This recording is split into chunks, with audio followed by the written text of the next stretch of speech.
पिता और बेटा। शाम का समय था। ऑफिस से घर आने के बाद पिता फिर से ऑफिस की फाइल्स में उलझा हुआ था। तभी उसका 8 साल का बेटा पास आया और बोला, पापा, क्या मैं आपसे कुछ पूछ सकता हूँ? हाँ, पूछो। फाइल से नजर हटाए बगैर पिता ने जवाब दिया। आप 1 घंटे में कितना कमा लेते हैं? बेटा ने पूछा। इस अजीब सवाल पर पिता को कुछ गुस्सा आया। उसने जवाब दिया, तुम्हें इससे क्या मतलब? क्यों बेकार के सवाल पूछकर मेरा समय खराब कर रहे हो?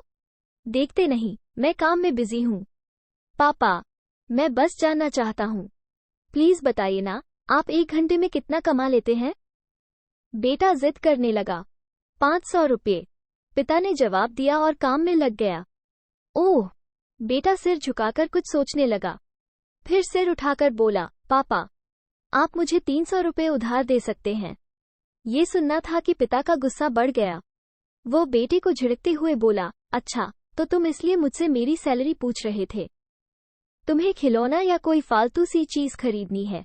अब एक शब्द कहे बगैर सीधे अपने कमरे में जाओ और सो जाओ।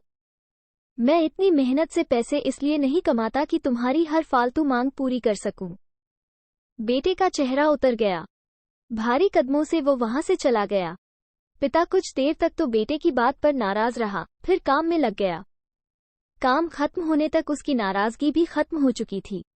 अब उसे बेटे के प्रति अपने खुद के व्यवहार पर दुख होने लगा। वो सोचने लगा कि हो सकता है बेटे को सच में किसी जरूरी चीज के लिए 300 रुपये की जरूरत हो। वो वैसे भी हर समय पैसे नहीं मांगता। वो बेटे के कमरे में गया। देखा, बेटा बिस्तर पर लेटा हुआ था। उसने पूछा, सो गए क्या? बेटा तुरंत उठकर बैठ गया और बोला, नहीं पापा, मैं जगा हुआ हूँ। बेटा, मैं काम की वजह से परेशान था और मेरा काम का गुस्सा तुम पर निकल गया। मुझे तुम पर गुस्सा नहीं करना चाहिए था। ये लो 300 रुपये, जो उस समय तुम मुझसे मांग रहे थे। पिता बेटे के पास बैठते हुए बोला, थैंक यू पापा।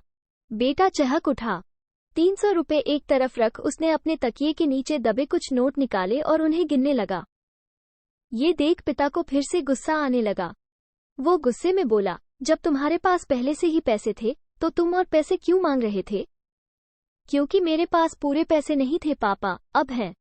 बेटे ने मासूमियत से जवाब दिया, पापा ये लीजिए 500 रुपये। क्या इससे मैं आपका 1 घंटा खरीद सकता हूँ? प्लीज कल आप घर जल्दी आ जाना, मैं आपके साथ डिनर करना चाहता हूँ।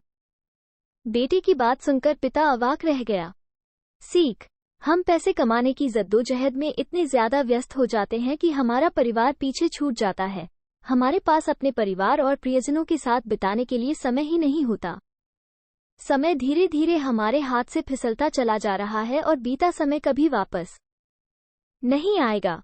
ऑफिस में हमारा रिप्लेसमेंट बड़ी ही आसानी से ढूंढ लिया जाएगा, लेकिन परिवार का कोई रिप्लेसमेंट नहीं है। अपने परिवार को महत्व दें।